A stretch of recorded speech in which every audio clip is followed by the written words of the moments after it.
Hey, what's up everybody? I'm Mitch. This is the Fit for Moto YouTube channel. Thanks for checking out another video.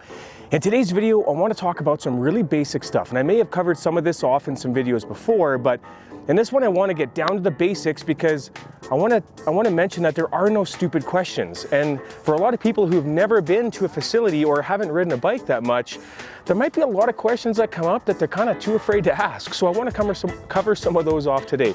And in today's video, I want to talk about the very first thing, getting to the track, some things to know, some things to be aware of, some things not to do if you want to make some friends here, and some things to keep in mind to be safe when you get to the track. So roll the intro and let's get right into it.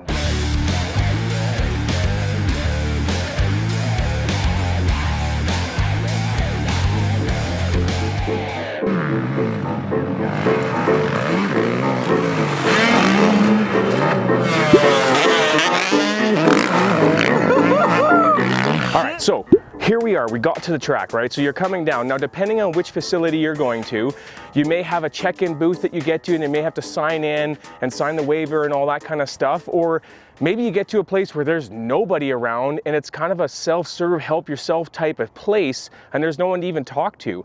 In which case, there's probably still a waiver to do, or you did the waiver online before you got there. In any case, either you got the sign-in shack or you don't have a shack, and you're off to the riding area / kind of the parking area. Now, there are some things to keep in mind. There's kind of a pit area at a track where there's kind of where people will normally park. Now, if there's nobody there yet and you're by yourself and you don't know where that is, it's not really a hard and fast rule anywhere. You know, it's just kind of a spot that's away from the track a little bit, not something that's like parked right on the very side of the track or something like that. It's usually parked a little bit away, but it should be somewhat obvious where you want to park when you get to the track. That shouldn't be too complicated. Now, when you do get there, you get parked, you get unloaded, and you're ready to rip. There are some other things to keep in mind. First and foremost, again, depending on where you're at, there may be multiple tracks there to ride, or there might just be one track. Now, if there's multiple tracks there to ride, odds are they have different difficulty levels, so make sure you understand the difficulty level of the track that you're riding. Here in Calgary, Alberta, we have a natural terrain track. We have a pro track, which is the main track, which has lots of big jumps on it, and then we have kind of like a veteran track, which doesn't have very many big jumps. It's honestly a lot of fun.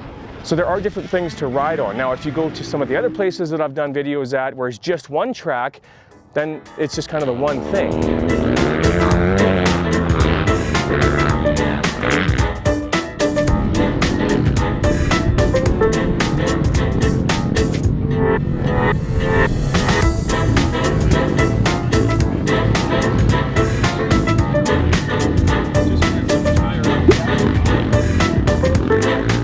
Right, now that being said, once you've picked the track that you want to ride on, the next thing you have to figure out is track direction. Super important, right?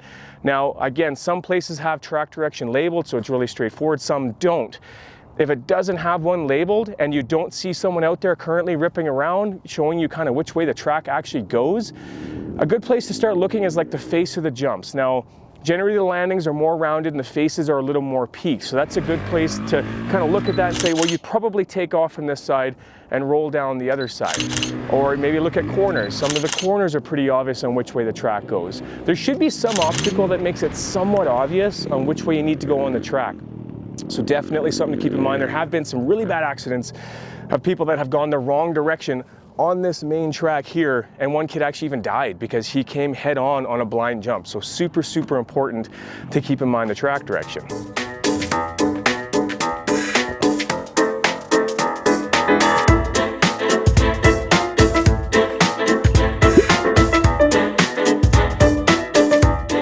Okay, so you've got all that stuff figured out. Now, next up, what is the minimum amount of gear? This is typically covered off. There should be a board at any track that you go to that has like the track rules, track etiquette, that kind of stuff that'll talk about some of that. But if it don't, depending on where you ride at, maybe you're just riding at some hill, off in the boonies, whether maybe there isn't any rules there, but nonetheless, the minimum amount of gear that you want is you want a helmet, right? And you want some boots. Now that is the absolute minimum. The boots, don't ride in shoes. Your ankles will get destroyed, your feet will get destroyed. And obviously a helmet for what should be pretty common sense answer to that one. So that's the absolute minimum. Typically at a facility like this, it is boots and a helmet minimum is what you need to ride. I would recommend a chest protector, you know, and then all that gear, the protective stuff just goes up and up from there depending on what you're looking at for protective gear. So you got to the track, you got unloaded, you got your minimum amount of gear on, hopefully you have that. You figured out where you're gonna park, all that kind of stuff. You picked the track that you want, the skill level, maybe it's just the one track. You figured out which way it goes. Now, once you get on there, there is something else to note if you're out there with other riders. There's something that's called a main line on a track, okay? And the main line is typically the fastest way around the track, or for that day, that's the one, I call it track or line, that everyone else is taking.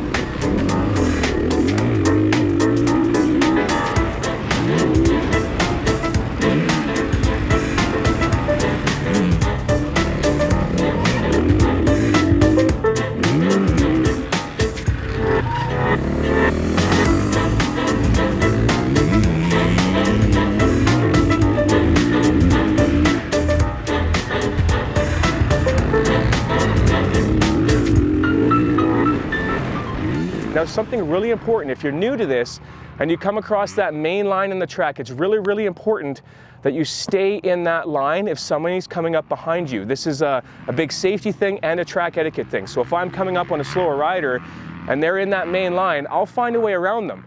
But what I don't expect you to do is, if you're in that main line, to suddenly come out of it as I'm trying to go around you, and then we're gonna collide. So as a track etiquette thing, as a track safety thing, look for the main line on the track, and you're going to want to stay in that, and then just hold your line. And that's something else that we refer to in motocross, is holding your line. And if you ever hear that, that means whenever there's other riders around you, just hold your line. A lot of times newer riders will cut across the track back and forth, thinking that you're going to be more helpful, thinking that they're getting out of the way.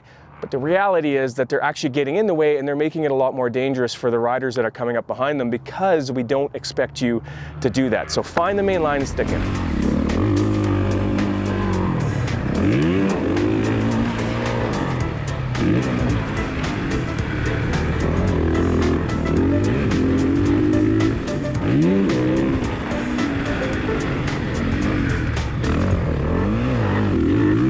All right, so that's really kind of getting to the track. There's a couple other things to touch on as far as other riders around the track. I talked about the main line and holding your line. A couple other things. If you're pulling off the track, you need to make it very obvious that you're pulling off the track for the other riders that are around. So typically what that is you'll see an exit to the track. You can pull off there, but you want to put your arm up and say, hey, I'm pulling off. So just hold your arm up. The other riders will know I'm pulling off the track now. If there is someone behind you, if there's no one around, well, then just pull off the track in a place that's safe to do so.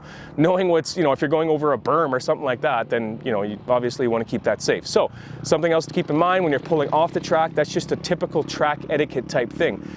As far as more track etiquette goes, I mentioned holding the line when faster guys are coming up behind you. Do your best to read what's happening. Now, I know if you're really new to this and it's kind of, you're intimidated, there's bikes and there's fast guys and there's all this stuff going on, it can be hard. But one thing you want to do is try and keep your awareness around you of who's doing what. And what I mean by that is, you know, if I'm on a section of the track where I can look back and see a different section, I see a guy coming, I know he's faster than me, I know he's going to come up to pass me, I'll do my best to get out of his way long before he ever gets to me. So by the time he gets to me, I'm pretty much off the track, and so he can go around. Now, if I don't expect him to be there and I'm not really paying attention, then I'll hold my line. But if I can anticipate him coming, I'll get out of the way altogether.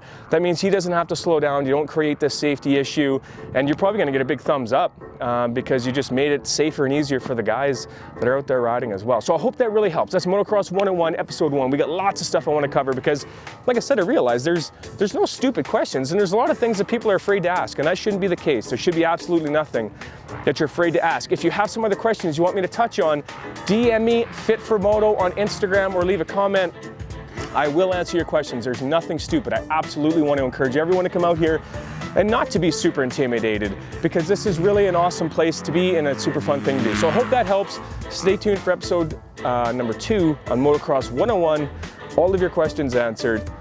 Hit subscribe, all that kind of stuff, the usual stuff. I'm gonna get out there and get some riding, and we'll see you in the next video.